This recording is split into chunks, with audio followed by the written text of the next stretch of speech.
Hello, Phil Swann here again with another quick episode of Together, where we look at good mental health, well-being and the Christian hope.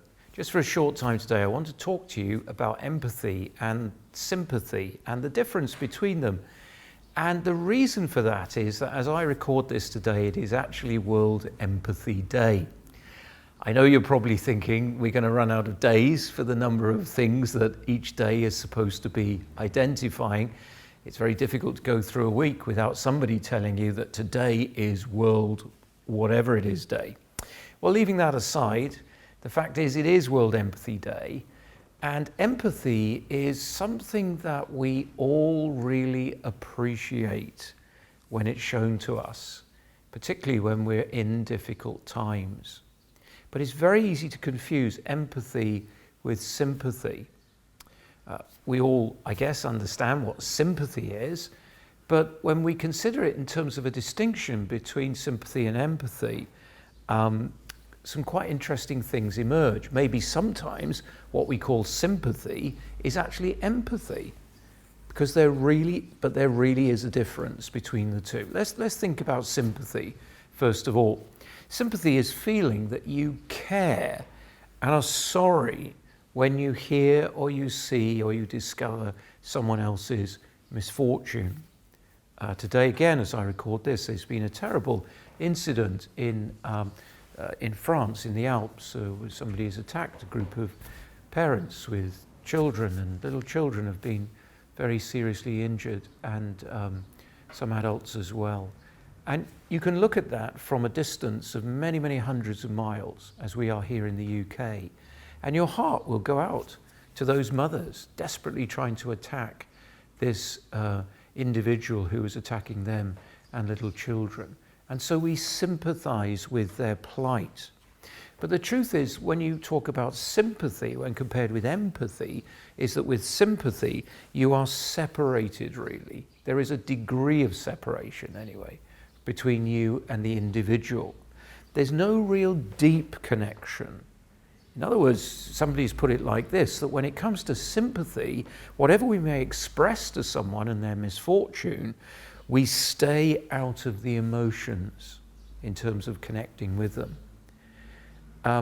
It doesn't mean that we don't care, it doesn't mean that we're not interested, but we almost hide behind or keep a distance between us and those we're sympathizing with. Empathy is much deeper. With empathy, we go in really close. Empathy is all about connection, where actually sympathy involves a degree of separation. It's actually about, in empathy, sharing in someone else's feelings. The ancient indigenous Americans, what we might refer to as the Indians years ago, used to have a phrase that you will not understand me unless you walk a mile in my moccasins. You need to get into who I am, what I'm feeling, what I'm experiencing, the difficulties, the cares, the concerns. Empathy connects emotionally. It's actually about giving of yourself to somebody, which is why empathy, when we exercise it towards somebody who's in need, can be really exhausting. Whereas in contrast with sympathy, we can be sympathetic about all sorts of things all of the time. It's helpful to realize that there is a distinction. And if you're somebody who's trying to provide support to someone else, I encourage you to explore more between the difference between sympathy and empathy.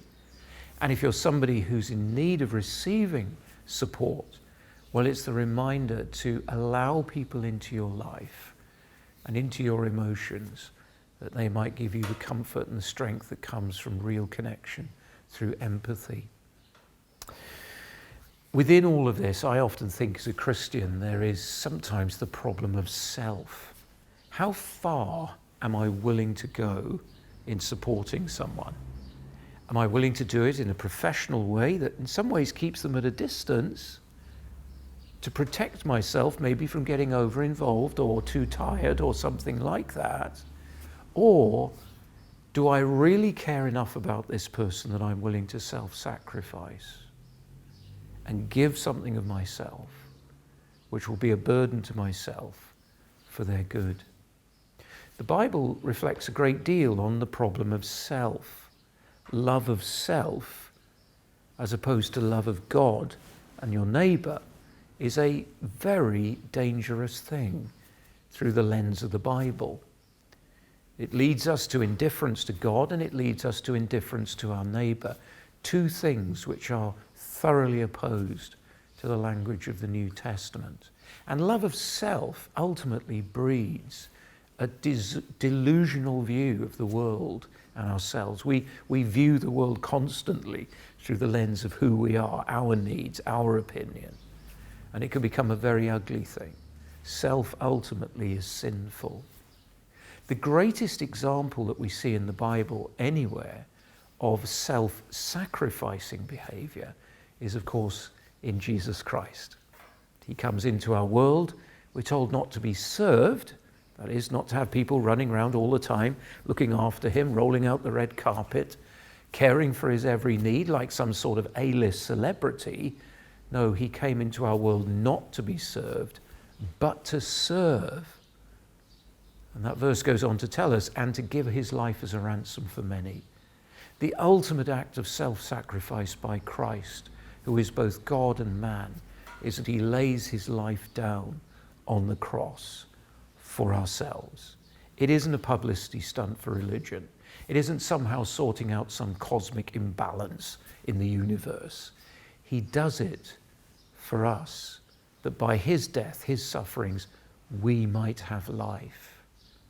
Later on in the New Testament, we're told that we don't have a high priest, referencing Jesus, who is unable to sympathize with us in our weakness. Now you might say, you've told us that sympathy isn't as good as empathy, but really that verse is speaking of empathy, because it goes on to tell us that he has been tempted in all ways as we are.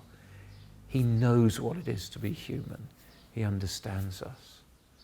So as we look to find comfort and help in one another, whether it's sympathy or empathy, we must never forget that there is one who is in heaven now, who once walks the face of this planet, lived amongst us as one of us, understands completely what it is to be human and to face the struggles and the battles of life, and ultimately gave himself that we might have life. He really does understand you. And he really does enter in to your needs and can enter into your emotions. So reach out for him today. He's more willing to meet with you than you can begin to imagine. Well, I hope that's been helpful this week. And if you'd like to know more, or if you'd like this in particular, do like and share this on social media. Let your friends know, so it might be a help to other people. Okay, see you again soon. God bless.